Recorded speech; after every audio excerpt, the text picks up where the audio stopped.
I've had 2 fights on one championship. That was my first one. So, yeah, that was a bit of an experience in itself as well. Yeah. It's a bit of it's very different to probably anything like normal Muay Thai, so to speak, you know.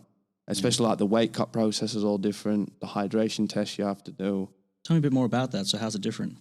So obviously you got to weigh in twice. You got to pass hydration and make weight each time. So I fought at 66 kilos on both of my one championship fights, and I'm usually a 67 kilo fighter. So, you know, you have to cut the weight down and then still be able to pee and pass a test. And obviously going in there, I don't know. I was a bit like, I don't know how I'm going to go with this. But anyway, we cut the weight, and they ended up being able to pee, and they test it. I don't know what they test or what they do. Yeah. Or they put this measuring thing in there, and it comes up with a number.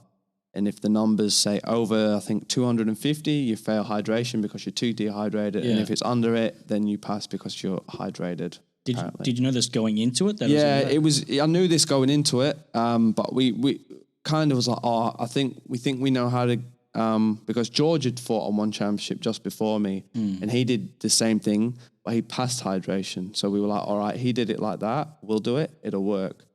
And yeah, I didn't pass hydration. So what happened after that? Well, you have to do another weigh-in, which is on fight day. Yeah. So if you fail one of the hydration tests on either say you fight on the Friday, the Wednesday, or the Thursday, you have to weigh in on fight day in the morning at like 9 a.m. or something like that. So you have to be 66 the day before and then 66 on the day. So I had to be 66 on the Wednesday, the Thursday, right, and the Friday morning. So 3 days at like weighing weight. So like what we did was, after failing the first hydration test and knowing, we've got to weigh in 2 more times now. So what we ended up doing, I don't even know how it works. I don't understand how it works, because I'm like, me at 66 kilos, I am not hydrated. Yeah.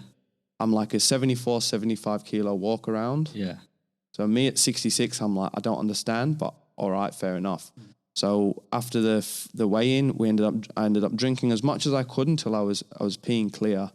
And then in the morning, waking up, again, drinking, making sure I was peeing clear. Then I think I drank a litre and I held my pee, and then I cut weight. So that might put on, it makes no sense. There'll be some other tricks or ways for people that have done it and they've mastered it. But for me, I probably would have done more research in it and maybe looked into it more on how to get around it, or maybe gone, no, I can't do it at 65 or 66. I'm going to have to go up to 70 per se, because I'd be able to do that. Now I've done it, I'd be able to do it 70, no problem. Yeah.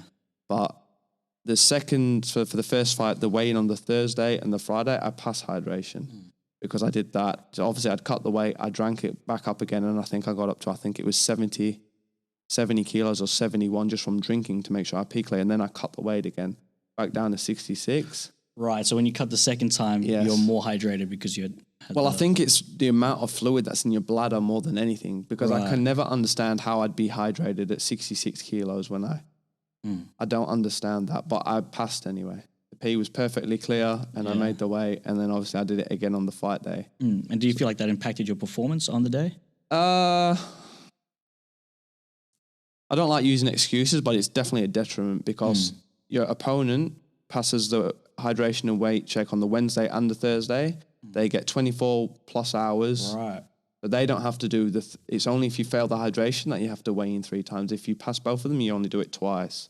So he would have had another 24 hours or whatever it was to refuel or whatever. I think from the 9 a.m. to the point where we had to leave for the venue was maybe at 2 o'clock, was maybe 4 hours. Right. I was trying to get, so I think from 66 kilos, I think I walked into the ring at about 68 and a half. I only put on about 2.5 kilos. Yeah. And that was when I walked around at about 74. So I think it's a good thing what they're trying to do, but I think the fight day weigh-in and having to do it, I think it takes away the fact that they're trying to make it healthier for the fighters. I think because if someone's cutting heaps of weight, and they're not heaps of weight, but cutting weight, and then you're making them weigh in on weigh-in day, and as well having to go through those 2 other days previous of having to cut the weight, make hydration, doing that over 3 numerous days, it takes it out of you. You're definitely knackered by the end of it. Fluctuating up and down weight all the time, it's definitely not easy. And I had to do that for both fights. So what made you fight at 66? Was that your decision? Or? Well, I wanted to fight. If there was a 67 kilo division, that I'd be in the 67 kilo division. But I think the way that the one weights work, I think they do it MMA style. So I think it's 61, then 65.8 or something. That's what I was in. And I think it goes up to 70. Then after that, I don't know. I think it's like 76 or something, unless you find like a catch weight or whatever. So I got the contract. I was all excited. I'm going to do this. I can do this. Blah blah blah. Signed it. And in hindsight, I would have looked at it a bit more and gone, I don't think I can.